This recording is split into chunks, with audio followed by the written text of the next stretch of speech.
Most people drive through Carroll County, Georgia without realizing that passing through ground that once sparked a gold fever, swallowed a Creek Nation chief whole, and shaped the western edge of Georgia before most of the state even existed. This isn't a footnote county. This is a county where the founding of Georgia's frontier played out in real time, and the story is wilder than you'd expect. Carroll County sits in West Georgia, roughly 40 miles southwest of Atlanta, anchored by its county seat of Carrollton. It borders Alabama to the west and occupies a stretch of rolling Piedmont terrain that once marked the edge of everything European settlers thought they knew. The county was officially established on December 14, 1826, making it one of Georgia's earliest, the 65th or 66th county, depending on how you count. It was named after Charles Carroll of Carrollton, Maryland, the last surviving signer of the Declaration of Independence. At the time of naming, Charles Carroll was still alive. Think about that. Georgia was naming new frontier counties after a living founding father. The land didn't come easy, and it didn't come clean.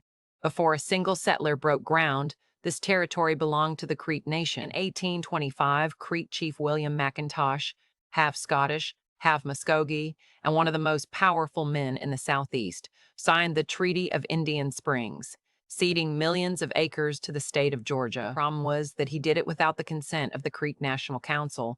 Under Creek law, unauthorized land cessions were punishable by death. Within months, McIntosh was executed by his own people. The treaty was voided. A second treaty followed, and eventually the land was formally ceded, opening Carroll County to settlement. The early economy ran on what that rich Piedmont soil could produce: farming, timber, and then something nobody quite expected: gold. In the northern reaches of Carroll County, Georgia's first gold rush broke out.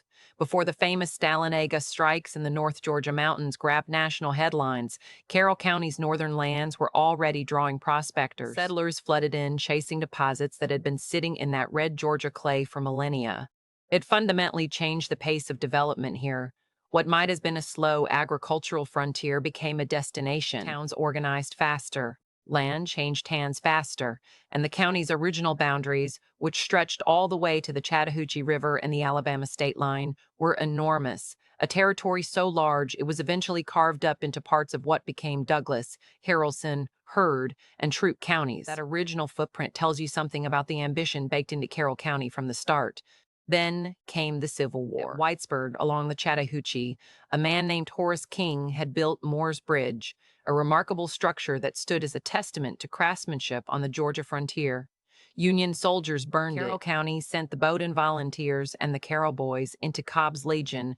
The war didn't spare this place, and the recovery was slow. What the gold rush started, agriculture finished building. Carroll County emerged from the Civil War era and leaned hard into its land. By the 20th century, it had developed the largest cattlemen's association in the state of Georgia and became a significant poultry producer, industries that still define the county's economic identity today. The county seat of Carrollton grew steadily, home to the University of West Georgia, which anchors the region's cultural and educational life. Carroll County Times, first published on January 5, 1872, before Carrollton even had its first brick storefront, eventually merged into the Times-Georgian in 1980.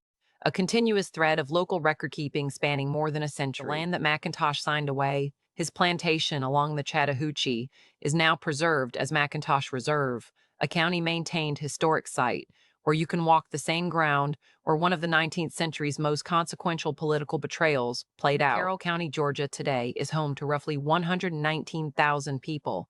It has held on to its agricultural roots while building a university town around them. What endures is a county that was carved out of someone else's land by political force, built on gold fever and cattle and crops, and scarred by a war that burned its bridges.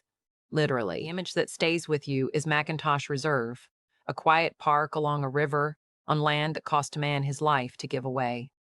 That tension between loss and continuity is Carroll County's whole story. If Carroll County's story got you, follow Georgia DNA. We're covering all 159 Georgia counties, and every single one has a story this good waiting underneath it.